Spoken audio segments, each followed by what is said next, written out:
আল্লাহর ওলি নফল দিয়ে শুধু হওয়া যায় না, ফরজের পরে নফল দিয়ে হতে হয়। আল্লাহ রাসূল হাদিস শরীফে বলেছেন, আজকে বলার সময় নেই।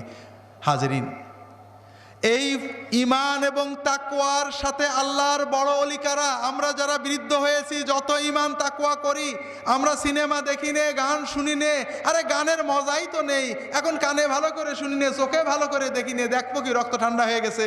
আমাদেরটা আল্লাহ কবুল করবেন আশা করি, কিন্তু যে যুবক, যে কিশোর, যার রক্ত টকবক করে, পাপের পথে মন টানে, বন্ধুরা টানে, সুযোগ আছে, সমাজ টানে, তার প্রতিষ্ঠানের শিক্ষকরাও পাপের পথে উদ্বুদ্ধ করে, তারপরেও সে আল্লাহর পথে থাকতে চায়, ইবাদত বন্দেগীর ভিতরে থাকে, হারামকে বর্জন করে, এরাই হলো প্রকৃত আল্লাহর ওলি, যাদেরকে আল্লাহ আরশের ছায়ায় আশ্রয় দান করবে।